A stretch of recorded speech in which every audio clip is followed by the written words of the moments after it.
prazer estar aqui conosco. Boa tarde a todos. Está sem som? Está baixo. Ou minha voz é muito baixa.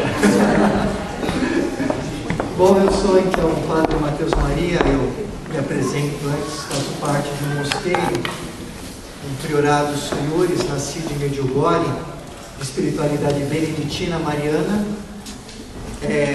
Nós trabalhamos de modo bem efetivo com a juventude, com as famílias, com crianças. Também no nosso meio carente, nós estamos situados no mosteiro no meio de 4 favelas e temos a graça de, no meio da periferia de São Paulo, ser uma grande referência, tanto a nível de espiritualidade, quanto também no trabalho social que nós fazemos. Hoje eu vim aqui com um grupo de jovens, porque a maioria está trabalhando, então ver algum do grupo, eu peço que se levantem para que conheçam.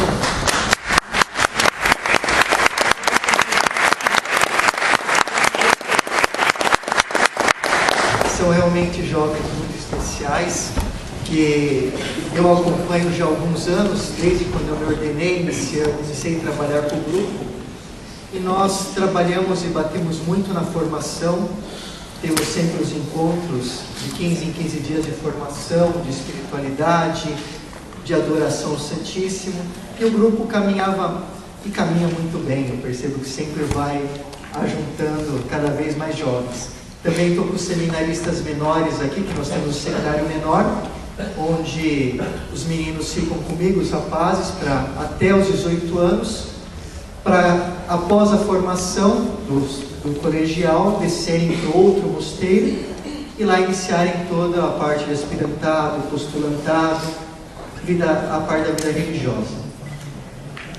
Mas é interessante eu vendo hoje o motivo de estar aqui, porque como que esse trabalho entrou na minha vida para depois entrar na vida deles.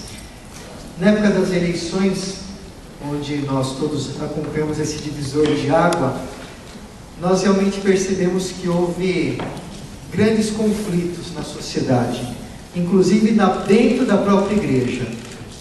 Infelizmente, nós vimos praticamente uma igreja dentro da igreja, uma igreja dividida, que não estava quase falando o mesmo ideal.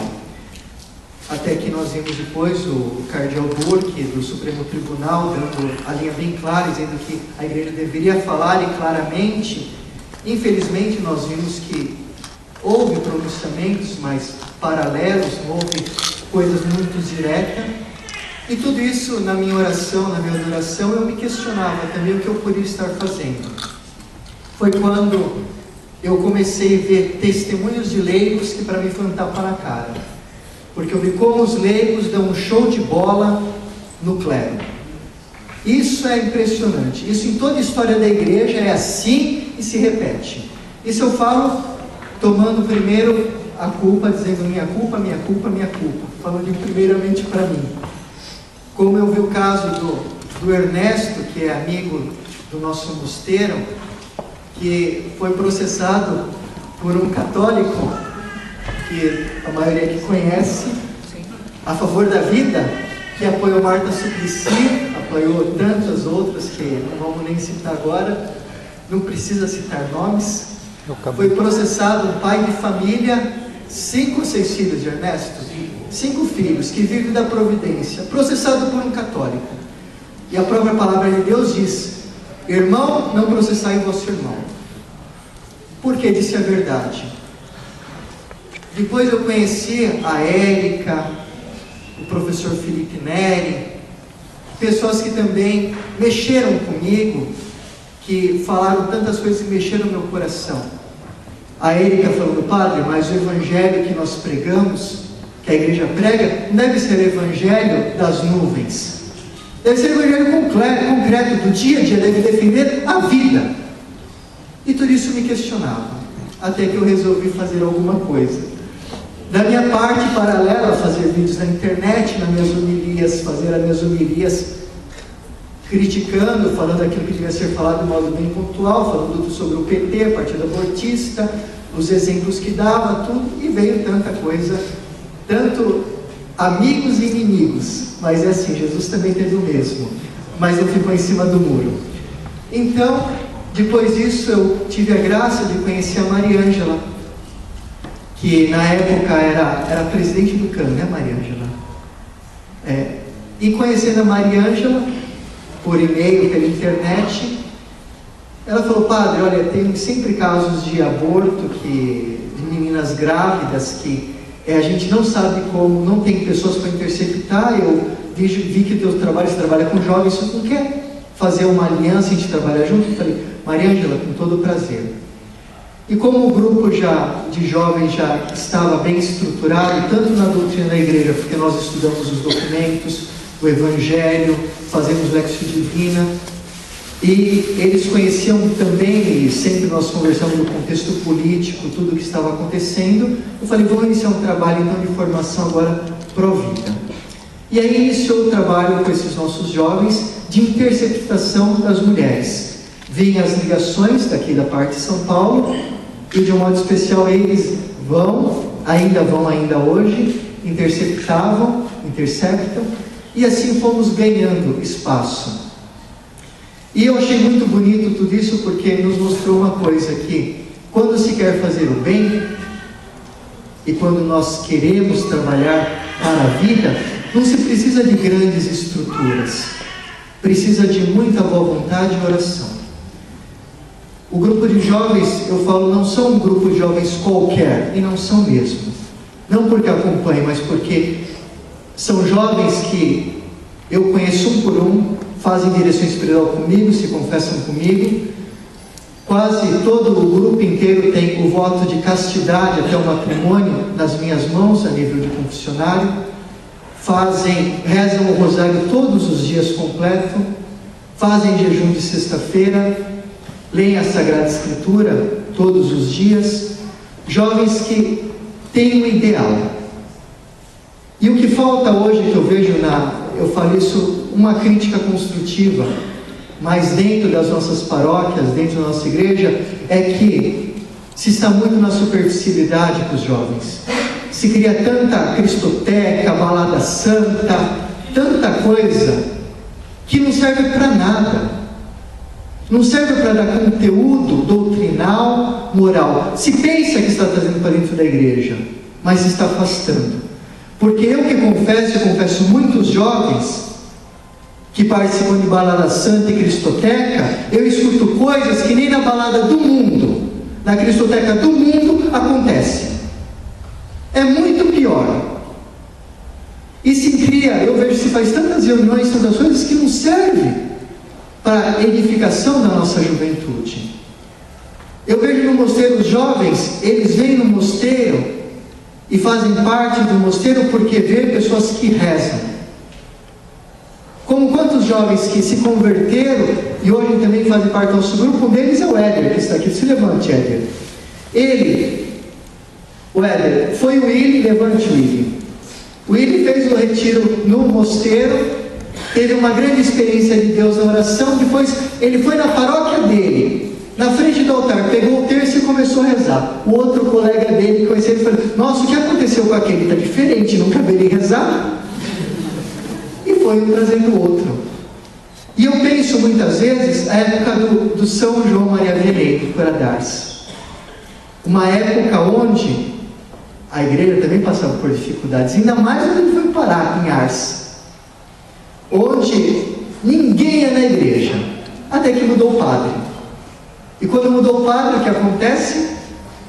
Ninguém via esse padre. Todo mundo, a cidade inteira, não encontrava esse padre. Daí todo mundo falava: nossa, mas cadê esse padre? Gente, eu vi esse padre, porque o outro tinha costume de ir nos botecos, enfim. Até que chegou um certo momento que o pessoal falava: bom, vamos ver então quem é esse padre, vamos para a igreja. Quando entram na igreja, viu aquele sacerdote de joelho na frente do altar, rezando. Toda a cidade de Ars se converte. Toda a cidade de Ars.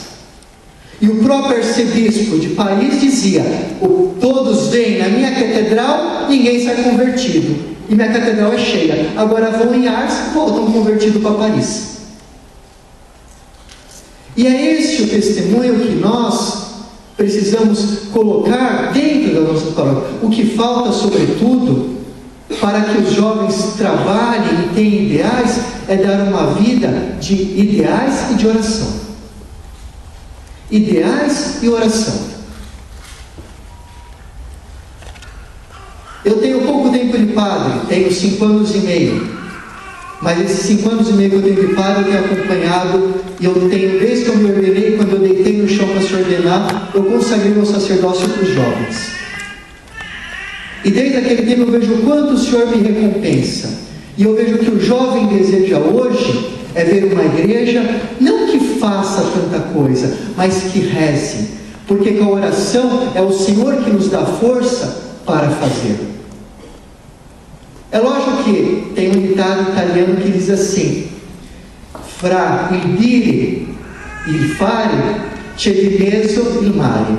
Entre o dizer e o fazer, no meio tem um oceano.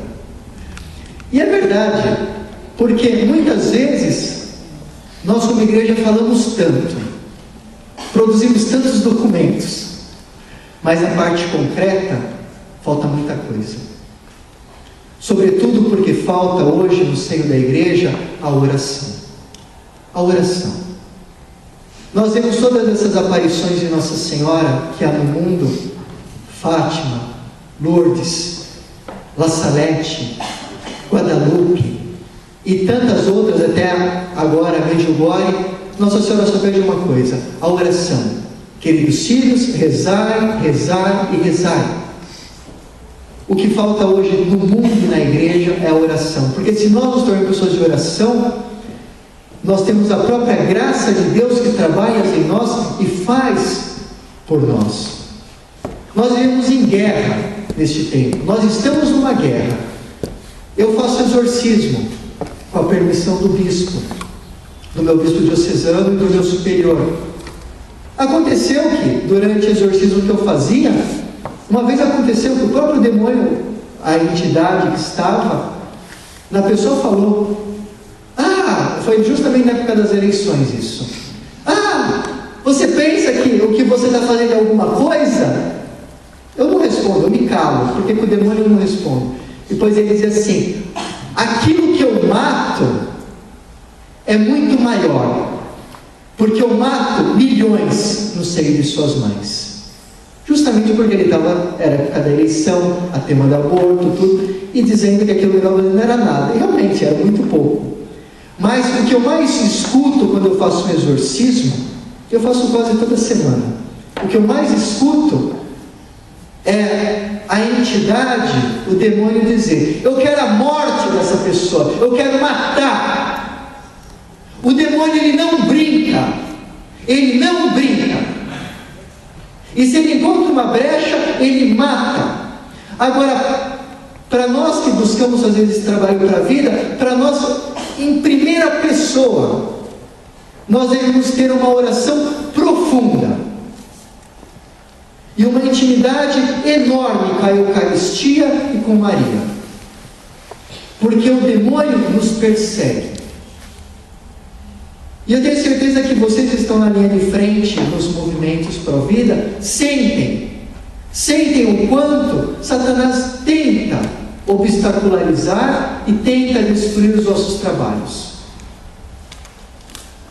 Então hoje ficou para mim falar de algo concreto que o grupo faz, mas eu acho que algo mais concreto que deve ser testemunhado é sobretudo a oração, porque é a oração que dá a força para nós podermos trabalhar com a força de Deus e sermos protegidos contra todas as insídias do maligno. Hoje em dia é triste porque parece que a igreja esqueceu dessas verdades de fé. Como eu vim de uma diocese onde o padre dizia na igreja que ele não acreditava no demônio, que o demônio não existia. Ou seja, então não tinha nem por que haver a redenção se o demônio não existe. Se não existe o mal, então para que Jesus vai morrer na cruz? Mas nós temos que toda essa mentalidade, ela então hoje vai caminhando. E se nós não estamos atentos, nós também vamos fazendo parte dessa mentalidade e nos corrompemos até na nossa fé. Nós vemos no Apocalipse, capítulo 12, a grande guerra. entre Satanás e Maria. É lógico, nós podemos interpretar uma chave eclesiológica dizendo a igreja contra as forças das trevas, mas ali é bem claro, a mulher é vestida de sol, com a coroa de 12 estrelas, é bem claro, é a Maria. Nós vamos dar todas as chaves segundo a teologia que nós queremos estudar, mas esta guerra de Satanás nós recebemos todos os dias. O como Satanás quer o sangue dos inocentes, porque como ele não conseguiu matar, ao sentido que eu falo, exterminar Jesus, não conseguiu destruir Maria, ele tenta ainda hoje destruir os inocentes, que é a imagem do Cristo no seio das suas mães, e tenta destruir todos nós, filhos de Maria. Então, mais do que nunca hoje, é necessário, nós que fazemos esse trabalho, que buscamos na nossa pequenez, digo eu, porque eu estou começando agora a estudar tudo isso, até o professor Felipe me deu um monte de coisa para mim ler, para me estudar, para eu poder estar mais a par e não falar bobeira também. Mas mais do que nunca nós devemos ter uma alma totalmente ligada a Nossa Senhora. Eu lembro que uma vez, quando a Maria Ângela, ela foi no Mosteiro da Formação para o nosso grupo de jovens, como abordar as meninas, falando sobre aborto, enfim, dando toda essa realidade para nós, eu lembro que ela falou uma frase que marcou todos do grupo. Falou: se nós não estamos ligados a Nossa Senhora com o terço na mão, nós sucumbimos nesse trabalho. E é verdade. Como isso é verdade? Nós temos a graça desse grupo de jovens que nós estamos trabalhando, estamos tentando agora chamar mais jovens para estar conosco nesse trabalho, mas temos a graça de ver maravilhas.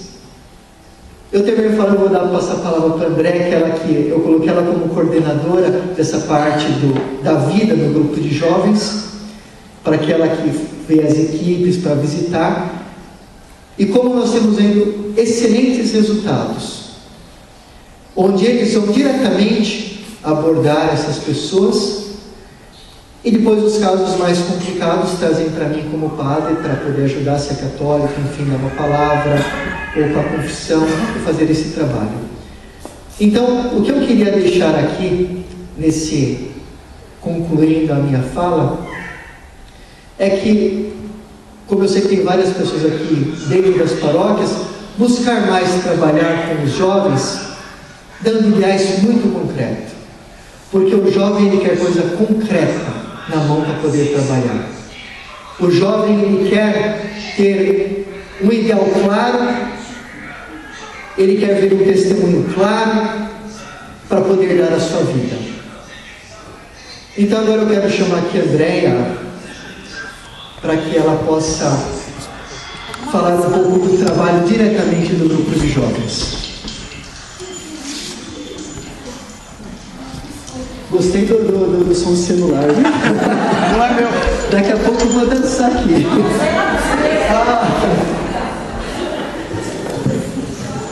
Boa tarde. Boa tarde. Sou Andréia. Depois da maravilhosa visita da Maria Ângela no mosteiro, eu senti um chamado de Deus na minha vida.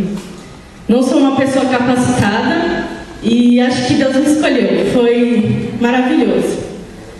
Para mim, não sabia nem usar o terço. Eu estava começando um grupo e senti Deus falando assim: vai que eu tenho coisas grandes para você. E fui. Me chamaram para o primeiro atendimento, a Maria Ângela passou para o Padre Mateus. E a moça, eu falei assim: o que eu vou fazer lá, né? Meu Deus, e agora? E aí eu ia para um lado, para o outro, não ia dormir à noite. Falei: meu Deus, amanhã eu tenho uma moça para atender. E assim, o atendimento foi num shopping. Eu coloquei crédito no celular, peguei bilhete, dei um jeito lá e fui. E aí, rezando a Ave Maria, Pai Nosso, Ave Maria, Santo Anjo, era o que eu sabia. Cheguei lá e falei: meu Deus, o que eu vou falar para essa mulher? E eu vi um olhar muito triste daquela moça quando eu comecei a conversar com ela e ela me falava que, nossa, uma gravidez naquela altura ela não poderia porque ela não sabia que era o pai. E eu comecei, o Espírito Santo começou a agir em mim, porque eu, sinceramente, não lembro o que eu falei para ela. Eu sei que eu já estava em prantos, né? Eu com ela lá, já peguei na mão e foi maravilhoso. Ela depois ligou para mim e falou que realmente ia ter a criança. Então, nesse primeiro caso foi realmente maravilhoso. Deus falou, André, é você mesmo? E eu falei, meu Deus, eu não sou nada. E aí eu, na caminhada do grupo, fui atendendo os mais casos, o pessoal começou a ir comigo. E olha, é maravilhoso o trabalho. Por mais que a gente não tenha um local para atender, vou em shoppings, marco com as moças. E o mais bonito do trabalho que eu tenho para falar é que quando a Maria já me passou o caso, eu ligo para a moça e ela fala assim, olha, vamos marcar onde você mora, mais ou menos. Ela, eu moro em Santa Amaro. Eu também, então. Vamos marcar amanhã às 10 horas. Ela, onde? Eu falei, no shopping. Ela, mas eu queria saber quanto que é para abortar, não sei o que. Eu falei, informação não posso passar nada. Você sabe, né? Clínica abortiva, eu sou muito confidencial, então, informação só pessoalmente. E aí, o mais bonito é que as moças vão achando que realmente é uma clínica, sabe? E elas pegam e falam pra mim, nossa, mas depois que a gente começa a conversar, que eu falo que não é clínica, tô ali pra ajudar. E elas viram pra mim e falam assim, nossa, mas você foi tão séria no telefone que eu achei... Mas é maravilhoso. E eu digo assim, que Deus está cada dia mais me capacitando e é Nossa Senhora que me leva. É lindo, lindo. E depois da consagração que eu fiz a Nossa Senhora e de ter entrado no mosteiro, é maravilhoso. É sensacional. Maria Ângela é um anjo na minha vida também. A gente está sempre aí se comunicando. E gostaria muito que mais jovens pudessem trabalhar, ter esse trabalho, entrar mais na igreja, rezar mais, que é isso que está faltando no jovem. Eu mesma era meio alheia, eu ia para a igreja todo domingo, nossa, católica ali, sabendo rezar o terço, sabia nada, nunca tinha pegado uma Bíblia na mão. Então, Deus está me capacitando e é isso.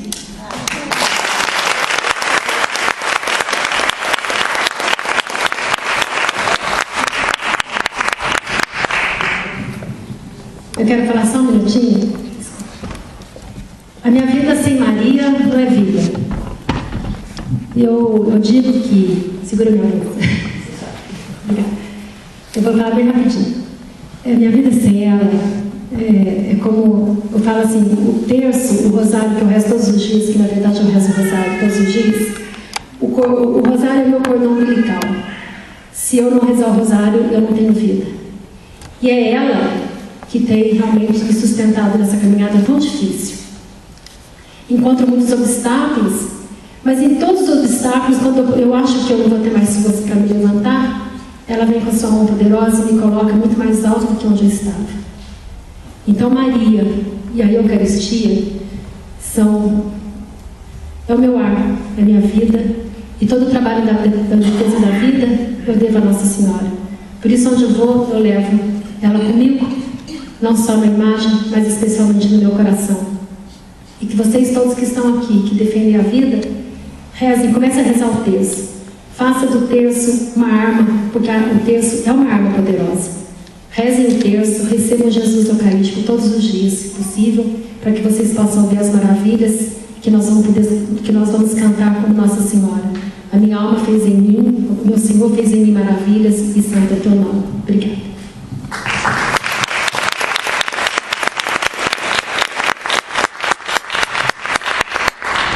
Aliás, até é uma pena, mas em virtude do que aconteceu no início dos nossos trabalhos, a Maria Ângela foi prejudicada na parte expositiva.